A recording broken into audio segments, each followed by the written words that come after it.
اس نے حکم دیا کہ اس کے سامنے کچھ نفری کو باہر نکال کر حملہ کیا جائے۔ فوری طور پر نفری تیار کر لی گئی، انہیں ضروری ہدایات دی گئیں۔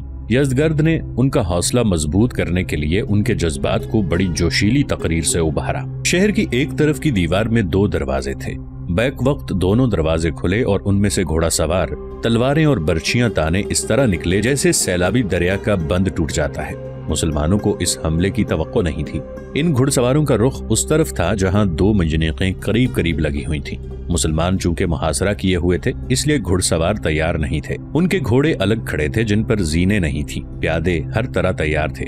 ان کے ساتھ قیقہ، عاصم، طلیحہ اور ہاشم بن عتبہ جیسے جانباز بھی موجود تھے۔ انہوں نے گھوڑوں کی پرواہ نہ کی اور پیادوں کو ساتھ لے کر سواروں کا مقابلہ کرنے لگے۔ مجاہدین نے شہر کے گھڑ سواروں کو گھیرے میں لینے کی کوشش کی لیکن گھیرا مکمل نہ ہو سکا کیونکہ جو مجاہدین گھیرا مکمل کرنے کے لیے دیوار کے قریب چلے گئے ان پر اوپر سے برچھیاں اور تیر آنے لگے۔ بعض مجاہدین زخمی ہو گئے، اس وجہ سے گھیرا توڑنا پڑا۔ آتش پرستوں کے گھڑ سواروں کو یہ بھی دیکھنا تھا کہ انہیں واپس بھی جانا ہے۔ شہر کے دونوں دروازے بند کر دیے گئے تھے۔ پیادہ مجاہدین نے گھڑ سواروں کا مقابلہ ایسی خوبی سے کیا کہ کئی ایک کو گرا لیا اور اس کوشش میں لگے رہے کہ کوئی بھی سوار واپس نہ جا سکے۔ کچھ دیر میدان گرم رہا۔ دوسری طرف سے بھی مجاہدین ادھر آنے لگے لیکن سعد رضی اللہ عنہ بن ابی وقاص نے اس خیال سے انہیں روک دیا کہ اندر سے مزید گھڑ سوار آ گئے تو صورتحال بگڑ جائے گی۔ مجاہدین اتنے لمبے محاصرے کی وجہ سے تازہ دم تھے۔ انہوں نے یہ عرصہ آرام سے گزارا تھا، اس لیے گھڑ سواروں پر وہ ایسے برسے کہ تقریباً نصف کو وہیں رکھا اور باقی شہر کی طرف بھاگ نکلے۔ پیچھے سے تیر اندازوں نے اس طرح تیر چلائے کہ ان میں سے کئی ایک تیروں کا نشانہ بن گئے۔ اس کے بعد مسلمانوں نے پھر منجنیقوں سے سنگباری شروع کر دی۔ شہر پر خوف و ہراس طاری ہو گیا جو مسلسل سنگباری سے بڑھتا گیا۔ اس کے بعد یہ معمول بن گیا کہ تیسرے چوتھے روز شہر کے دروازے کھلتے اور گھڑ سواروں کے 1-2 دستے باہر آتے، گھمسان کا مارکا لڑا جاتا اور جو سوار بچ رہتے وہ واپس چلے جاتے۔ ان حملوں میں زیادہ تر نقصان فارس کے گھڑ سواروں کا ہوتا تھا۔ مورخوں نے لکھا ہے کہ مسلمانوں کو محاصرے سے پسپا کرنے کا یہ طریقہ ان کے لیے بڑا ہی نقصان دہ ثابت ہو رہا تھا، لیکن یزدگرد کا حکم تھا کہ حملے جاری رکھے جائیں۔ یہ دراصل یزدگرد کا آخری اقدام تھا، لیکن وہ یہ نہیں دیکھ رہا تھا کہ اسے کتنا نقصان پہنچ رہا ہے۔ اس نے یہ بھی نہ دیکھا کہ اتنے زیادہ نقصان سے اس کی فوج کا حوصلہ ٹوٹ رہا ہے۔ بعض تاریخوں میں یہ روایت ملتی ہے کہ یزدگرد نے خواب میں اپنے باپ خسرو پرویز کو دیکھا اور خسرو پرویز نے اسے کہا کہ اپنی فوج میں سے ایسے بہادر افسر، عہدیدار اور سپاہی منتخب کرو جو اپنے وطن پر جانیں قربان کرنے سے دریغ نہ کریں۔ انہیں باہر نکال کر مسلمانوں پر حملہ کراؤ اور یہ جانباز عہد کر کے باہر نکلیں کہ مسلمانوں کو کاٹ کر واپس آنا ہے یا واپس آنا ہی نہیں۔ ایک روایت یہ ہے کہ علم نجوم و جوتش کے ایک ماہر نے ذائچہ تیار کر کے یزدگرد کو ایک خاص دن اور وقت بتایا تھا کہ اس دن مسلمانوں پر حملہ کیا جائے تو کامیابی حاصل ہوگی اور بہر شیر بھی بچ جائے گا اور مدائن بھی۔ اس نجومی نے یزدگرد سے یہ بھی کہا تھا کہ وہ بدی ترک کر دے اور کسی غیر عورت کے قریب نہ جائے۔ یہی روایت صحیح معلوم ہوتی ہے کیونکہ آتش پرستوں کا شاہی خاندان علم نجوم اور فالناموں میں یقین رکھتا تھا۔ رستم، جو بہادری، جارحیت اور جنرلشپ کی بے مثال علامت سمجھا جاتا تھا، خود علم نجوم پڑھا ہوا تھا اور اس کے اپنے ہی بنائے ہوئے ذائچوں نے اسے بزدل بنا دیا تھا۔ اس کی پیشگوئی کی تھی کہ سلطنت فارس ختم ہو جائے گی۔ ایک مورخ نے ذرا مختلف روایت لکھی ہے، وہ یہ کہ پران نے یزدگرد سے کہا تھا کہ مسلمانوں پر ایک ایسا حلہ بولا جائے کہ ان کے پاؤں اکھڑ جائیں اور اس سے اپنی فوج کا خون گرمایا جائے اور ان میں غیرت پیدا کی جائے، اور پھر ان سے کہا جائے کہ جو سب سے زیادہ غیرت مند ہیں، وہ اپنے آپ کو بہادر سمجھتے ہیں، وہ حملے کے لیے تیار ہو جائیں۔ اور یزدی، اس مورخ کے مطابق پران نے یزدگرد سے کہا تھا، مت بھولو کہ یہاں کے امراء اور لوگوں کے نمائندے تمہیں اس لیے لائے تھے کہ تم سلطنت فارس کو عربوں سے بچاؤ گے۔ میں تمہاری خاطر تخت سے دستبردار ہو گئی تھی۔ خون کا آخری قطرہ بھی بہا دو، فوج کا آخری سپاہی بھی مروا دو، دجلہ کے کنارے عربوں کی لاشوں کے انبار لگا دو، ابھی بہر شیر چلو۔ ان میں سے کوئی بھی روایت سچی ہو سکتی ہے، لیکن یہ ایک تاریخی حقیقت ہے کہ یزدگرد نے دونوں یہودی لڑکیوں کو آزاد کر دیا اور اس حرم کو ذہن سے اتار دیا تھا جس میں ایک سے بڑھ کر ایک حسین لڑکی موجود تھی۔ شاہانہ عیش و عشرت کو اس نے ترک کر دیا اور اپنی ماں نورین اور پران کو ساتھ لے کر بہر شیر چلا گیا۔ اس کے ساتھ ماں اور پران کے علاوہ مدائن کی فوج کے 2 جرنیل اور چند ایک کم درجہ فوجی افسر بھی تھے۔ کسی بھی تاریخ میں ان 2 جرنیلوں کے نام نہیں ملتے۔ بہر شیر پہنچتے ہی یزدگرد نے وہاں کی تمام فوج کو اکٹھا کیا۔ وہ گھوڑے پر سوار تھا، نورین اور پران بھی گھوڑوں پر سوار تھی۔ سورج کے پجاریوں، اس نے فوج سے خطاب کیا، تم اس سورج کی کرنیں ہو جو ہمارا معبود ہے، تم وہ کرنیں ہو جو دشمن کو جلا کر راکھ کر دیتی ہیں، لیکن کیا ہو گیا ہے تمہاری غیرت کو؟ تم سے تو دنیا ڈرتی تھی، آج تم خود ڈرے ہوئے مویشیوں کی طرح اس قلعے میں بند ہو گئے ہو۔ کیا تم اتنے بزدل ہو گئے ہو کہ تمہیں یہ بھی احساس نہیں رہا کہ تم اپنی کماری بیٹیوں بہنوں کو مسلمانوں کے حوالے کر آئے ہو؟ مسلمانوں نے تمہاری عورتوں کو لونڈیاں اور کنیزیں بنا لیا ہے، اور اپنے کسانوں کا حال دیکھو جن کی کھیتیاں سونا اگلتی ہیں، مگر آج ہمارے کسانوں کی کمائی کے مالک مسلمان ہیں۔ یزدگرد ابھی بول ہی رہا تھا کہ پران اپنا گھوڑا یزدگرد کے گھوڑے کے پہلو میں لے گئی اور بازو لہرا کر بولی، اگر تمہاری غیرت مر گئی ہے تو میں تمہاری بیٹیوں اور بہنوں کی عزت کی خاطر لڑوں گی۔ شہنشاہ فارس کی ماں لڑے گی، ہم دونوں عورتوں کو اکٹھا کر کے فوج بنا دیں گی، اور تم دیکھو گے کہ مسلمانوں کی لاشیں کس طرح تمہاری آنکھوں کے سامنے تڑپتی ہیں۔ فوج پر سناٹا طاری تھا۔ پران کی بات سن کر فوج میں کچھ بے چینی سی پیدا ہو گئی۔ کیا تمہاری غیرت گوارا کر لے گی کہ شہنشاہ کی ماں اور بہن میدان میں اتریں؟ پران نے اور زیادہ جوشیلی آواز میں کہا، یہ سوچ لو کہ مدائن بھی ہاتھ سے نکل گیا تو کہاں جاؤ گے؟ یہ سورج عتاب میں آ گیا تو جل کر راکھ ہو جاؤ گے، مرو گی بھی نہیں اور زندہ بھی نہیں رہو گے، کوڑیوں کی طرح اس زمین پر کیڑے مکوڑوں کی طرح رینگتے اور بھیک مانگتے پھرو گے۔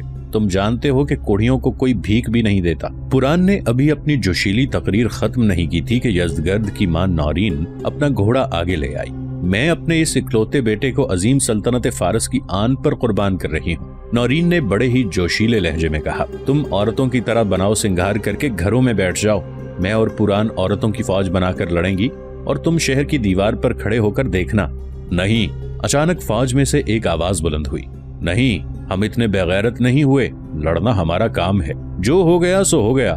ایک اور آواز آئی، اب یہاں سے مسلمان ایک قدم بھی آگے نہیں بڑھ سکیں گے۔ ان دو آوازوں کے ساتھ ہی ساری فوج میں ہڑبانگ بپا ہو گئی، جوشیلے نعروں سے زمین و آسمان لرزنے لگے۔ فوج زندگی کا آخری مارکا لڑنے کے لیے تیار ہو گئی۔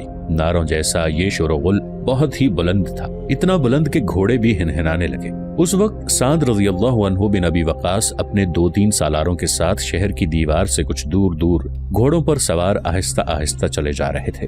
شہر سے اٹھنے والا شور و غل اتنا بلند تھا کہ باہر بھی سنائی دے رہا تھا۔ سعد رضی اللہ عنہ بن ابی وقاص نے گھوڑا روک لیا، سالار بھی رک گئے۔ یہ شور سن رہے ہو؟ سعد رضی اللہ عنہ نے اپنے سالاروں سے کہا، یہ نعرے، ان کا مطلب سمجھنے کی کوشش کرو، ان کے جرنیل اپنی فوج کو جوش دلا رہے ہوں گے۔ ایک سالار نے کہا، جوش تو وہ دلاتے ہی رہتے ہوں گے۔ سعد رضی اللہ عنہ نے کہا، لیکن آج کا اتنا زیادہ ہنگامہ ہمیں بتا رہا ہے کہ ان کا شہنشاہ آیا ہوگا، اور مجھے صاف پتہ چل رہا ہے کہ یہ لوگ باہر آ کر ایک اور حملہ کریں گے، اور یہ حملہ بڑا ہی زوردار ہوگا، ہمیں اس کے لیے تیار ہو جانا چاہیے۔ آنے دو، ایک سالار نے کہا، اب ہم منجنیقیں ان پر استعمال کریں گے۔ شہر کے اندر کا شور و غل جس طرح اچانک اٹھا تھا اسی طرح اچانک خاموش ہو گیا۔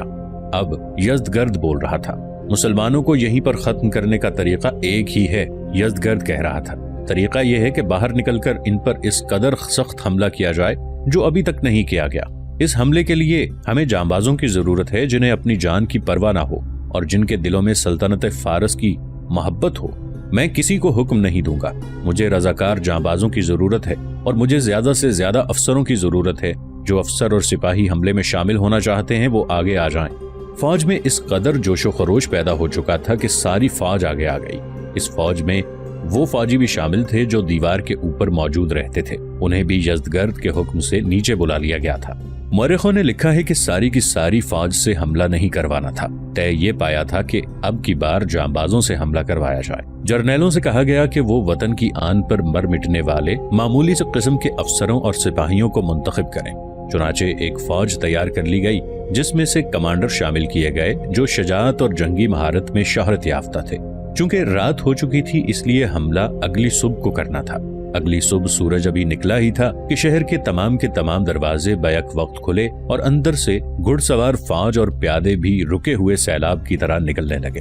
سعد رضی اللہ عنہ بن ابی وقاص گزشتہ روز اندر کا شور و غل سن کر یہ کہہ چکے تھے کہ یہ اگلے حملے کی تیاری ہو رہی ہے۔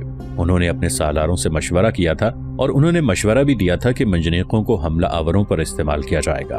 سعد رضی اللہ عنہ نے یہ مشورہ قبول کر لیا تھا۔ رات ہی کو منجنیقیں اس طرح رکھ دی گئی تھیں کہ ہر دروازے کے سامنے ایک منجنیق آ گئی تھی۔ बाकी मंजनीकों का रुख भी ऊपर की बजाय जरा नीचे कर दिया गया था। जो ही शहर से फौज निकलने लगी उस पर संगबारी शुरू हो गई। चूंकि मंजनीकें छोटी थीं इसलिए इनमें पत्थर भी छोटे इस्तेमाल होते थे, लेकिन इतने छोटे भी नहीं कि कुछ नुकसान न कर सके। कमोबेश 10 किलो वजनी पत्थर फेंका जाता था। बाज मंजनीकें इससे ज्यादा वजनी पत्थर भी फेंक सकती थी। इतना वजनी पत्थर जिस आदमी को लगता था वो वहीं ढेर हो जाता था। घोड़े भी इतने वजनी पत्थर की ज़रब को बर्दाश्त नहीं कर सकते थे।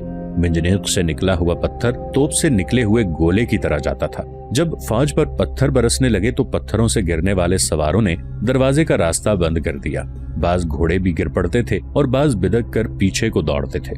इस तरह फौज के बाहर आने में अच्छी खासी रुकावट पैदा हो गई। फौजियों को हुक्म दिया गया कि वो दरवाजे में गिरे हुए आदमियों और घोड़ों के ऊपर से गुजरकर बाहर निकलें। इस हुक्म की तामील में फौजी अपने गिरे हुए साथियों को कुचलते मसलते हुए बाहर निकले। पत्थर फेंकने की रफ्तार तेज नहीं हो सकती थी क्योंकि मंजनीक में पत्थर रखने और पीछे को खींचने और छोड़ने में कुछ वक्त लग जाता था। फिर भी ये खातिर खा नुकसान कर रही थी। शहर की फौज के ये सवार और प्यादे बिला शक व शुबा जांबाज और नडर थे। वो बाहर चले आ रहे थे, लेकिन उनके हमले में जो जान होनी चाहिए थी वो नहीं थी। ऐसी शिद्दत पैदा हो ही नहीं सकती थी। यज़दगर्द, उसकी माँ और पुरान दीवार पर खड़े नजर आ रहे थे। फारस का परचम उनके साथ था। साद रज़ियल्लाहु अन्हु बिन अबी वक़ास ने भी शहनशाह फारस और उसके परचम को देखा। खुदा की कसम, साद रज़ियल्लाहु अन्हु ने कहा, इस झंडे को दीवार के बाहर गिरना चाहिए। उन्होंने बड़ी ही बुलंद आवाज से कहा, क्या कोई तीरंदाज वहां तक तीर पहुंचा सकता है? साद रज़ियल्लाहु अन्हु बिन अबी वक़ास ने घोड़े को एड़ लगाई और अपने मुहाफिजों के साथ उस जगह जा पहुंचे जिसके बिलमुकाबिल यज़दगर्द दीवार पर खड़ा था। फासला इतना ज्यादा था कि वहां तक तीर पहुंचाना मुमकिन नहीं था। चंद एक तीरंदाज मुजाहिदीन आगे बढ़े और उन्होंने तीर चलाए, लेकिन तीर जरा नीचे दीवार पर लगते थे। तीरंदाज और आगे बढ़े तो फासला इतना कम हो गया कि मुजाहिदीन दीवार के तीरंदाजों की जद में आ गए। ऊपर से आया हुआ तीर अपना काम कर जाता था। इन्हें पीछे हटा लो, साद रज़ियल्लाहु अन्हु ने हुक्म दिया। हम बिला जवाज जानी नुकसान के बगैर ये शहर ले लेंगे। एक मंजनीक का मुंह उधर करके पत्थर फेंको। फौरन एक मंजनीक को घसीट कर वहां तक ले गए और उसमें पत्थर डाल ही रहे थे कि यज़दगर्द ने देख लिया और वो फौरन नौरीन और पुरान के साथ पीछे हट गया। थोड़ी ही देर बाद वो दीवार पर एक और जगह नजर आया। मालूम होता था कि वो भी जान की बाजी लगाए हुए है। वो अपने हमलावर दस्तों को ऊपर से ललकार रहा था, लेकिन उसकी ललकार रायगां जा रही थी, जिसकी एक वजह तो संगबारी थी और दूसरी वजह जो ज्यादातर मौरखों ने लिखी है वो ये है कि यज़दगर्द की तमाम फौज पर जर्नैल से लेकर नीचे सिपाहियों तक ये तासुर मुकम्मल तौर पर पुख्ता हो गया था कि मुसलमानों को शिकस्त दी ही नहीं जा सकती। लिहाजा फारस की फौज पर मुसलमानों की जो हैबत तारी थी वो संगबारी ने और ज्यादा पुख्ता कर दी। जोशो खरोश से नारे तो लगाए जा सकते हैं, लेकिन मैदान जंग में नारे महज बेकार साबित होते हैं। अगर जज्बा और हौसला मजबूत ना हो तो मैदान जंग में घोड़े और हथियार भी बेकार हो जाते हैं। आतिश परस्तों को अपने बेशुमार हाथियों पर भरोसा था। वो समझते थे कि इंसान हाथी का कुछ नहीं बिगाड़ सकता, बल्कि हाथी इंसानों को कुचल और मसल डालता है। लेकिन मुसलमानों ने हाथियों को भी काट कर दिखा दिया और जो बच गए उन्हें भगा दिया था। फारस की फौज पर यही दहशत तारी थी। यूरोपी मौरखों ने तासुब के बावजूद पूरी तफसील से लिखा है कि फारस की फौज पर मुसलमानों की जो हैबत और दहशत तारी हो गई थी उसने इस फौज के कहीं भी कदम न जमने दिए। इस हमले के मुतालिक जो हम बयान कर रहे हैं उन्होंने लिखा है कि शुजाअत और जंगी क़यादत और जंगी महारत के लिहाज से जो फारसी अफसर और सिपाही शामिल थे उनकी जांबाजी में कोई शक नहीं था। उन्होंने जो हमला किया वो भी कुछ कम शदीद नहीं था, फिर भी मुसलमानों के आगे वो ठहर न सके।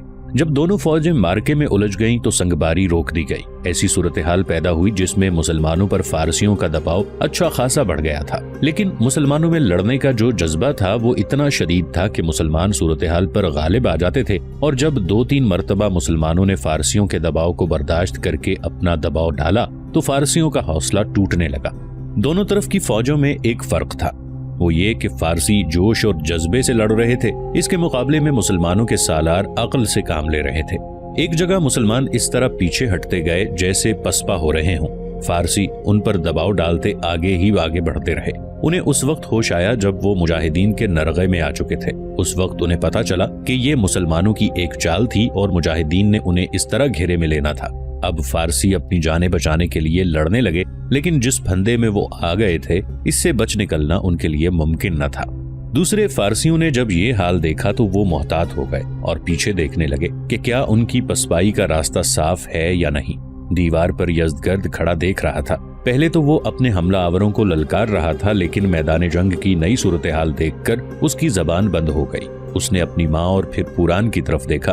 उसके चेहरे पर मायूसी का तासुर बड़ा ही गहरा था। उसने मैदान जंग से नजरें फेर लीं और आहिस्ता आहिस्ता चल पड़ा। दीवार से उस तरफ उसने अंदर देखा तो उसे ऐसा मंजर नजर आया जो उसकी बर्दाश्त से बाहर था। उसके जख्मी फौजी खुले हुए दरवाजों से अंदर आ रहे थे। बाज अच्छे भले सवार और प्यादे भी बाहर से भागकर अंदर आ रहे थे। पुरान और नौरीन भी उसके पास आ गईं। यज़दगर्द ने दोनों तरफ देखा और सर झुका लिया। फिर वो आहिस्ता आहिस्ता चलकर दीवार से उतर गया। फारस की फौज का जानी नुकसान बेतहाशा था। इसके मुकाबले में मुसलमानों का नुकसान बहुत ही कम था। किसी भी तारीख में मुसलमानों के नुकसान के आदादो शुमार नहीं मिलते। सिर्फ एक मुजाहिद का जिक्र तकरीबन हर मौर्रिख ने किया था। ये था ज़हरा बिन हवैया, जिसका पहले कई मार्कों में जिक्र आ चुका है। ज़हरा सालार था और गैर मामूली तौर पर बहादुर और नडर था। उसकी शुजाअत के वाकयात कुछ कम नहीं कि यहाँ फिर सुनाए जा सके। सामीन की याद दहानी के लिए ये बताना जरूरी है कि जब फारसियों को शिकस्त देकर कादसिया से मुजाहिदीन के लश्कर ने भागते हुए फारसियों के ताक़ुब में मदाइन की तरफ पेशकदमी की थी, तो साद रज़ियल्लाहु अन्हु बिन अबी वक़ास ने ज़हरा बिन हवैया को सालार बनाकर मुजाहिदीन के एक दस्ते के साथ बहर शेर भेजा था। उसके साथ हाशिम बिन उतबा था। बहर शेर के बाहर ज़ोहरा ने बड़ा ही सख्त मार्का लड़ा था और फारसियों की फौज बेशुमार नुकसान उठाकर शहर में चली गई थी। अल्लामा शिबली नोमानी ने तिबरी और बलाजरी और चंद और मौर्रिखों के हवाले से लिखा है कि बहर शेर के मुहासरे में ज़हरा बिन हवैया ने फारस के किसी फौजी की ज़रा पहन रखी थी। कादसिया की 4 रोज़ा जंग में और इससे पहले के मार्कों में उसने यही ज़रा इस्तेमाल की थी। इस ज़रा ने तलवार और बर्छियों के बेशुमार वार रोके थे। इस ज़रा ने न जाने कितने तीर रोके थे। ज़हरा तो महफूज रहे थे, लेकिन ज़रा की कई कड़ियां टूट गई थी। यज़दगर्द ने बहर शेर की फौज से ये हमला कराया जो पहले बयान हुआ है, तो ज़हरा बिन हवैया ने यही टूटी हुई कड़ियों वाली ज़रा पहन रखी थी। उसके किसी साथी ने उसे कहा कि ये ज़रा बेकार हो गई है, इसे बदल लो, फारसियों की कई ज़रहें मौजूद हैं। हाँ इब्ने हवैया, उसके एक और साथी ने कहा, ये ज़रा तीर को रोक नहीं सकेगी। मैं ऐसा खुशनसीब कहाँ। ज़हरा बिन हवैया ने खुशगवार अंदाज में कहा, मेरे नसीब इतने अच्छे नहीं कि दुश्मन के तीर दूसरों को छोड़कर मेरी तरफ आए। ये था शौक़ शहादत। मुसलमानों की असल ताकत यही थी कि हर मुजाहिद अल्लाह की राह में जान कुर्बान करने को सआदत और खुशनसीबी समझता था। ये इत्तफाक था या अल्लाह ताला ने ज़हरा की दुआ कबूल कर ली थी कि फारसियों की तरफ से जो पहला तीर आया वो ज़हरा बिन हवैया के पहलू में उतर गया। वहां से ज़रा की ज्यादा कड़ियां टूटी हुई थी। तीर जिस्म के अंदर खतरनाक हद तक चला गया था। इब्ने हवैया ठहर जा, उसके एक साथी ने कहा, मैं ये तीर निकाल देता हूँ, फिर तुम पीछे चले जाना। 4-5 मुजाहिदीन उसके पास आ गए। सब कह रहे थे कि तीर निकाल देते हैं। ना मेरे भाइयों, ज़हरा ने कहा, इसे ना निकालना। मैं उसी वक्त जिंदा हूँ जब तक ये मेरे जिस्म में है। तिबरी और बलाजरी वगैरह ने लिखा है कि ज़हरा ने पहलू में तीर लिए हुए एक जगह फारसियों के एक दस्ते पर हमला किया। उस दस्ते के साथ फारस का एक नामवर जर्नैल शहर बराज था। ज़हरा ने उसका परचम देख लिया था। उसने चंद एक मुजाहिदीन के साथ शहर बराज के गिर्द मुहाफिजों का जो हिसार था वो तोड़ा और उसे तलवार से मार डाला। ज़हरा बिन हवैया को यकीनन एहसास था कि वो अपनी जिंदगी का आखिरी मार्का लड़ रहा है। इस फारसी जर्नैल का परचम गिरने से और उसके मारे जाने से उन फारसी जांबाजों में भगदड़ मच गई और वो शहर के दरवाजों की तरफ भागने लगे। कुछ देर बाद ज़हरा बिन हवैया पहलू में तीर लिए हुए शहीद हो गए। यज़दगर्द का ये हमला भी नाकाम हो चुका था। उसने जिस जांबाज और मुंतखब फौज को बाहर निकाला था उसकी बहुत थोड़ी नफरी वापस शहर में जा सकी थी। बाकी सब बाहर मारे गए थे या फिर जख्मी थे जो मुजाहिदीन की मिन्नत समाजत कर रहे थे कि उन्हें अपने साथ ले जाएं और उनकी मरहम पट्टी कर दें। बहर शेर को मुसलमानों से बचाना नामुमकिन हो गया था। दूसरे ही दिन शहर का एक दरवाजा खुला। 5-6 घुड़सवार बाहर आए। सबसे आगे वाले घोड़े के सवार की पोशाक बताती थी कि उसका ताल्लुक शाही खानदान के साथ है या वो कोई बड़ा अफसर है। उसके एक पहलू के साथ वाले सवार ने सफेद झंडा उठा रखा था जिससे जाहिर होता था कि वो सुलह और समझौते का पैगाम लेकर आ रहे हैं। उनके साथ एक तर्जुमान भी था जो अरब और अजम की जबानें जानता था। घुड़सवार कुछ और आगे आकर रुक गए। तर्जुमान जरा आगे आ गया। शहनशाह फारस यज़दगर्द के एलची आए हैं। तर्जुमान ने अरबी जबान में बुलंद आवाज से कहा, ये अरबी सिपा सालार से मिलना चाहते हैं, अमन और दोस्ती का पैगाम लेकर आए हैं। साद रज़ियल्लाहु अन्हु बिन अबी वक़ास का भतीजा हाशिम बिन उतबा कहीं करीब ही खड़ा था। वो उनकी तरफ बढ़ा। हम शहनशाह के एलची का इस्तकबाल दिलो जान से करते हैं। हाशिम बिन उतबा ने कहा, मेरे साथ आए। हाशिम भी घोड़े पर सवार था। वो उन्हें साद रज़ी अल्लाह अन्हु बिन अबी वक़ास के खैमे में ले गया। साद रज़ी अल्लाह अन्हु वहां नहीं थे, वो अपने लश्कर के साथ थे और मुहासरे का जायजा ले रहे थे।